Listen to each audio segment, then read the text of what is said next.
बच्चों, आपके चैनल में आपका स्वागत है। हम बहुत दिनों बाद मिल रहे हैं। आज हम अपने इस चैनल में रीतिकालीन कवि भूषण द्वारा रचित शिवा शौर्य का अध्ययन करेंगे। कवि भूषण रीतिकाल के वीर रस कवि हैं, जिन्होंने वीरता की कविताओं को रचकर एक नया इतिहास बनाया और वे प्रथम राष्ट्र कवि के नाम से प्रसिद्ध हुए। कवि भूषण राजा छत्रपति शिवाजी और राजा छत्रसाल के आश्रय में रहने वाले उनके दरबारी कवि थे। उन्होंने राजा छत्रपति शिवाजी की वीरता का उल्लेख करते हुए यह शिवा शौर्य, शिवा बामनी और शिवराज भूषण नाम की रचनाएं लिखी थी। उन्हीं में से यह काव्य प्रसंग अवतरित है। साजी चतुरंग सेन अंग में उमंगधारी, सरजा शिवाजी जंग जीतन चलत है। भूषण बानत नाद बिहद नगरन के, नदी नद मद गबरैल के रलत है। खेल फेल खेल भेल खलक में गेल गेल, गजन की ठेल पेल सैल उलसत है। तारा सो तरनी दूरी धारा में लगत, जिमी थारा पर पारा पारावार हलत है। साजी चतुरंग सेन अंग में उमंगधारी, सरजा शिवाजी जंग जीतन चलत है। अभी इन पंक्तियों में कवि भूषण कहते हैं, साजी सजाकर, चतुरंग चारों अंगों की, जिसमें रथ, हाथी, घोड़े, पैदल, चारों रंगों की, चारों प्रकार की, सैन माने सेना को, साजी माने सजाकर, और प्रत्येक सेना के अंग में उमंग और उत्साह को धारण करके, सरजा माने सेना की रचना करके, मेरे स्वामी राजा छत्रपति शिवाजी, जंग माने युद्ध, जीतन माने जीतने के लिए प्रस्थान करते हैं। मेरे स्वामी मेरे राजा छत्रपति शिवाजी अपनी रथ, हाथी, घोड़े, पैदल, चारों प्रकार की सेना को सजाकर और सेना के प्रत्येक अंग में उमंग और उत्साह धारण करके युद्ध जीतने के लिए प्रस्थान करते हैं। भूषण भनत, भनत माने वाणी, या भूषण की यह कविता कहाँ तक इस शिवाजी के युद्ध प्रस्थान का चित्रण करे, जहाँ युद्ध में बिहद माने भयंकर, नाद माने आवाज़, नगाड़न की, नगाड़ों की भयंकर आवाज़ होती है, जिसे सुनकर गबरैल माने हाथियों के मस्तक से मद, नदी नालों की, नदी नालों के रूप में रलत है, बहने लगता है। जहाँ भयंकर नगाड़ों की आवाज़ को सुनकर हाथियों के मस्तक से भयंकर मद नदी नालों के रूप में बहने लगता है। यहाँ अतिशयोक्ति अलंकार है। और एल फेल माने जल्दी में, तेजी के साथ, एल फेल में अर्थात बहुत तेजी के साथ, बहुत जल्दी में, जब सेना शत्रुओं के सैनिकों के सम्मुख जाना चाहती है, तो खेल बेल खलबली मचाती हुई, खलक माने समूह में, खलबली मचाती हुई हाथियों के झुंड गेल गेल साथ लेकर चलती है। तो गजन की ठेल पेल, हाथियों की ठेल पेल में अर्थात हाथियों के टकराने पर, हाथियों के एक दूसरे के धकेलने पर, ठेल पेल कहते हैं धकेलना, हाथियों को धकेलने पर, हाथियों को आगे धक्का देने पर, हाथियों के आगे बढ़ने पर, टकराने पर ऐसी आवाज़ें उठती हैं, जैसे सैल माने पर्वत, उलसत माने उलझना, जैसे दो विशाल पर्वत ही आपस में उलझने लगे हों।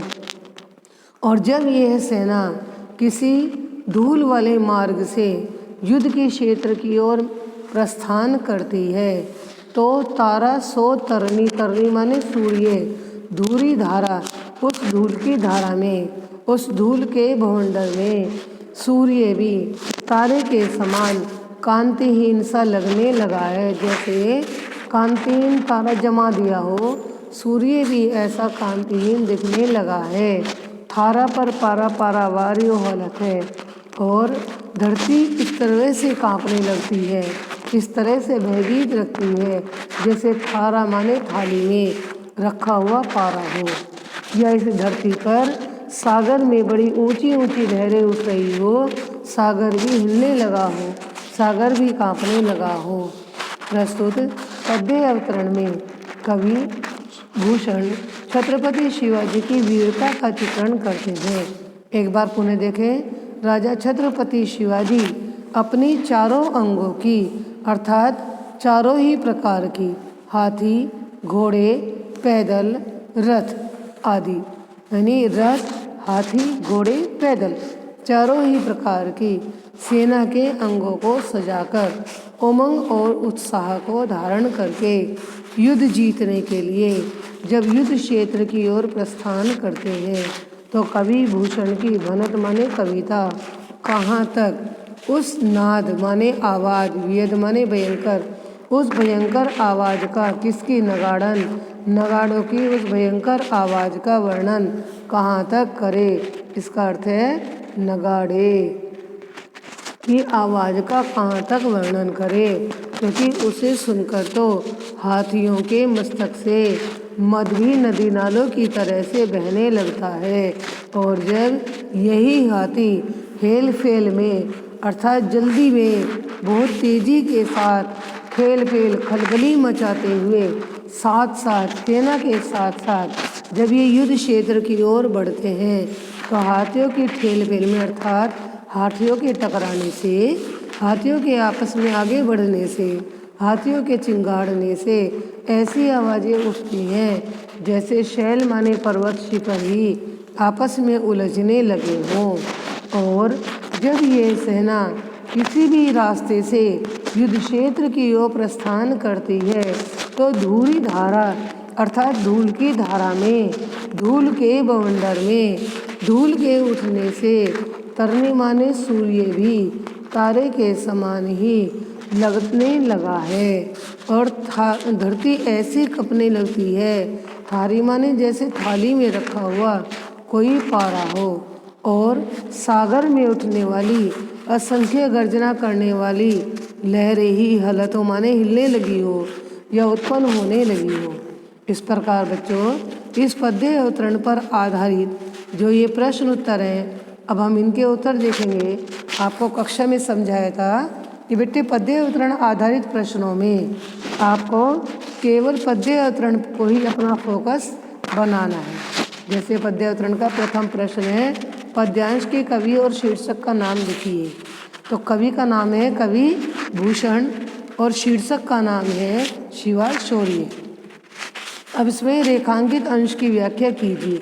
अब बच्चों रेखांकित अंश में आपका ये रेखांकित अंश है, तो इसमें आप कहेंगे प्रस्तुत रेखांकित अंश में कवि भूषण कहते हैं कि राजा छत्रपति शिवाजी चारों प्रकार की रथ, हाथी, घोड़े, बैतल की सेना को सजाकर और सेना के प्रत्येक अंग में उमंग और उत्साह धारण करके युद्ध जीतने के लिए चलते हैं। तो कवि भूषण की वह वाणी, वह कविता युद्ध के भयंकर नगाड़ों की आवाज़ का वर्णन कहाँ तक करे, जिसे सुनकर हाथियों के मद से भी, मस्तक से भी मद नदी नालों की तरह से बहने लगता है। केवल इतना ही रेखांकित आया है, तो बच्चों आपको इतने ही रेखांकित की व्याख्या करनी है। प्रस्तुत पद में किसके शौर्य एवं पराक्रम का वर्णन किया है?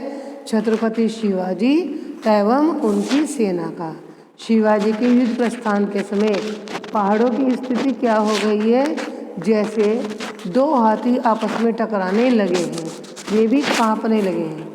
शिवाजी के युद्ध प्रस्थान के समय किसका मद और किस प्रकार प्रवाहित होने लगा है? तो बच्चों शिवाजी के युद्ध प्रस्थान के समय हाथियों का मद और नदी नालों की तरह से प्रवाहित होने लगा है। इस प्रकार बच्चों आज आपका एक पद्य अवतरण की व्याख्या पूर्ण हुई। अब हम आगे की कक्षा में, कल की कक्षा में अन्य पद्य अवतरण की व्याख्या पढ़ेंगे।